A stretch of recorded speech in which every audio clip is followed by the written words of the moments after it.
When you're the nerdiest guy in school who can't get no girls, but you somehow transform yourself into the most badass, drippiest guy the baddies have ever seen. Hey guys, welcome back to Cinema Wrap Up. Today, I'm going to be explaining a comedy movie from 2002, titled The New Guy. Sit back, relax, and enjoy the video. The movie opens up with an inmate named Luther, speaking to an unseen individual at a correctional facility. And he's telling the story of Dizzy Gillespie Harrison, an 18-year-old nerdy high school senior, who lives in Austin, Texas. And Dizzy is being driven to his first day of his senior year in high school, by his father Bear. And Dizzy's best friends are Kirk, Nora and Glenn, who together started a funk rock band called Suburban Funk, and they are addicted to playing video games. Kirk then complains saying that they are blips, kids that aren't popular and barely on the radar at school. However, Dizzy tells them now that they're seniors, this year will be totally different. Upon their arrival to Rocky Creek High School, Dizzy gets out of the car, and someone immediately throws a football at his head. The two football players who threw the football at Dizzy asks him to throw it back. And that's when Nora picks up the football and throws it like she's Tom Brady's daughter. Then Kirk lifts up her arm and laughs at her hairy armpits, saying he can never get used to that. Meanwhile, the scene cuts to Luther saying, "You know, when a man makes a decision to change his entire life, and he steps up to become the hero he was meant to be, well, this ain't one of those moments." Shortly after, Dizzy approaches the most popular girl in school, named Tina Osgood. Tina told Dizzy after he tried talking to her, that he's a dub and he's not her type, so he comes back to tell her that she's not his type either, and she's a dub too. Tina then touches Dizzy's arm, giving him an instant stiffy. Dizzy is then approached by star football player Barkley, and his friend, who angrily asks him, what is he doing talking to Tina? Dizzy tells them they're just having an innocent conversation. The football player replies, if it's innocent, then what's this? And he points to his stiffy, embarrassing him in front of all the students, and Tina as Dizzy turns around to her, and tries to hide it.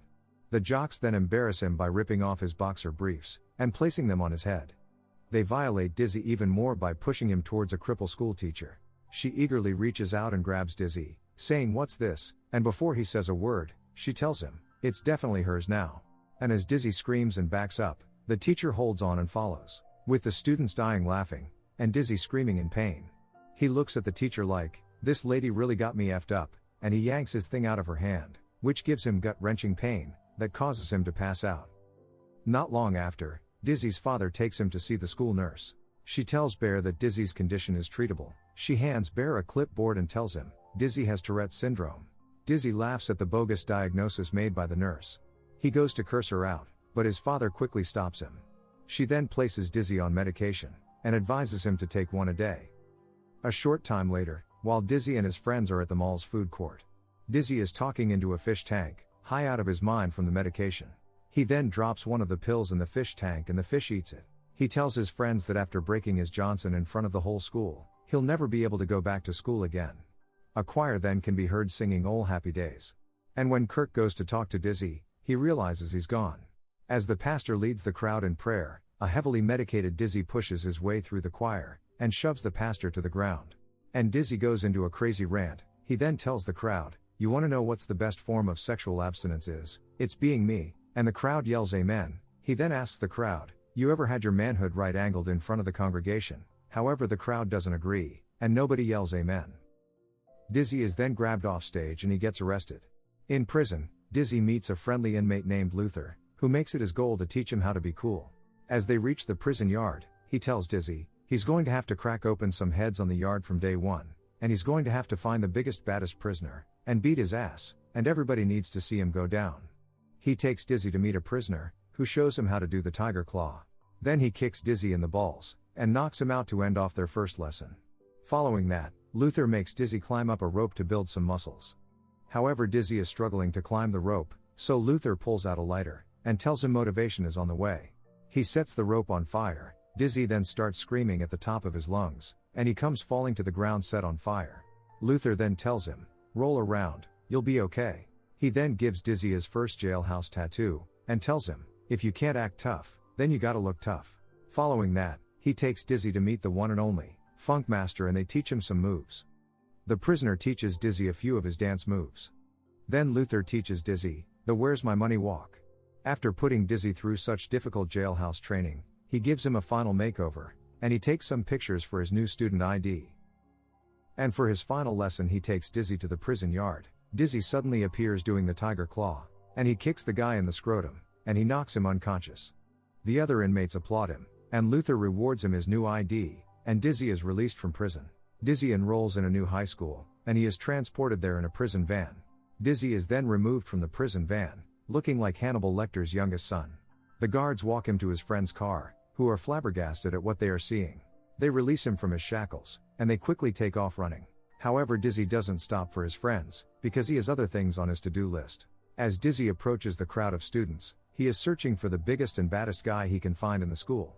And he soon finds the school bully named Connor, who launches a loogie in the air, that lands on a student's head. He approaches Connor in a hostile manner looking to start trouble, as all the students watch from a distance. But he quickly punches Dizzy, sending him flying back down the hill. Suddenly the bell rings and all the students head to their classes. Dizzy comes back for more, but this time he pulls out the jailhouse tiger claw, and he knocks him out. Unfortunately, nobody's around to witness it. Dizzy drags the unconscious Connor into the school, and he pulls the fire alarm. As the students come rushing out of their classrooms, Dizzy headbutts Connor in front of everyone, shocking the students that he beat up the school bully. The principal comes and asks Connor who is he, and he tells him I'm the new guy. Then he whips out Luther's jailhouse stare-down, to show everyone who's the new boss in town. Shortly after, Dizzy is approached by the popular baddies in school. Courtney, Carmen and Danielle introduce themselves to Dizzy. Courtney gives him an invitation and invites him to a party at her house. But like the new bad boy he is, Dizzy tosses it, and burns it by the statue he's accidentally set on fire. And when he looks back to see the statue, he quickly takes off running. The following day, as Dizzy arrives to Courtney's party riding a Harley Davidson, he makes a grand entrance by doing a trick called the Superman on his bike, all while the popular girls are watching. And even legend Tony Hawk can't believe Dizzy's drip. Inside the party, as two friends give Dizzy props for being the man. Connor arrives and calls Dizzy a fraud, and tells him he doesn't believe he's ever been with a woman. Dizzy quickly steps forward to shut Connor down, and shows him his jailhouse ID, and tells him, the woman in the photo is definitely not just anyone. Connor snatches the wallet, and he quickly feels stupid after seeing the jailhouse photo with Dizzy and Josefina. The two friends snatch the wallet to see the photo, and he excitingly tells his friend that the woman in the photo has it all. And Dizzy replies saying, she definitely does have it all. Dizzy gets on his bike to leave the party, but it won't start after his crash landing. Suddenly the bike takes off and he speeds away, as Danielle watches him from the window. He looks down to see a string attached to the bike, and he realizes his friends have come to his rescue. The following day at school, Danielle approaches Dizzy. She asks Dizzy to come to the football game this weekend, hoping that if he comes, the rest of the school will show up as well. Dizzy agrees to go, and Danielle tells him she'll see him later at the game. The following day, Dizzy arrives to the football game, and seeing how empty the bleachers are, he quickly looks around, and he begins to come up with an idea. He grabs the team's mascot and jacks him for his outfit. And he gives the team a passionate motivational speech before the game. That amps the team up and gets them ready to take home the win. As the football game begins, the quarterback snaps back, and he throws a pass that's caught by the running back, who easily shakes his defender, and he scores the touchdown, that leads to the team winning their first game in years. Following that, as Danielle can be seen running, she shoves Connor out of the way, and she leaves the game with Dizzy. Dizzy and Danielle then get into a relationship, as they begin to spend time with each other, and hang out. Following that, the coach and the principal enlist Dizzy to plan the school's homecoming dance, and Dizzy agrees to help them. Reaching the state championship, where Dizzy's school team plays his old high school Rocky Creek. Dizzy distracts the quarterback from the sideline, which causes him to miss the pass.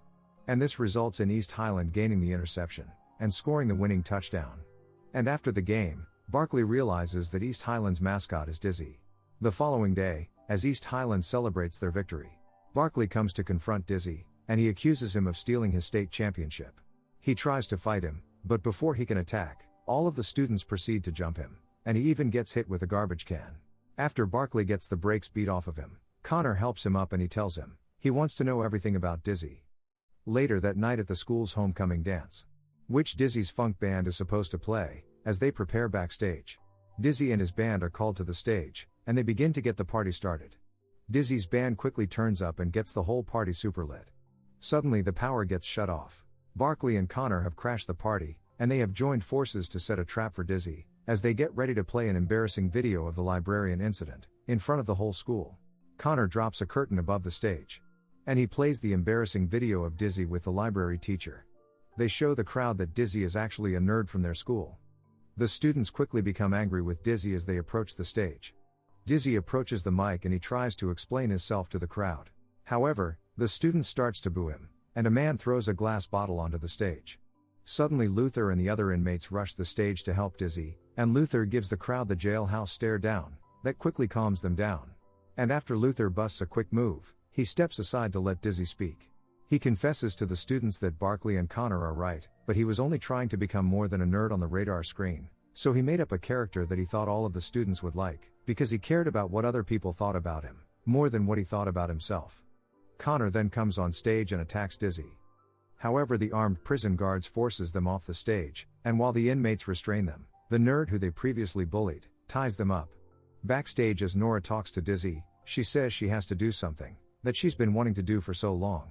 She quickly turns around and starts kissing Glenn, and she admits her long-standing feelings for him, that she's had for so long.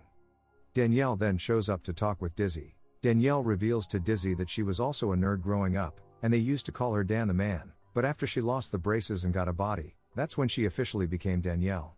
Danielle forgives Dizzy for hiding who he was, and the two of them share a passionate kiss. At the end of the film, it's revealed that the man Luther is talking to is David Hasselhoff, and the movie ends here.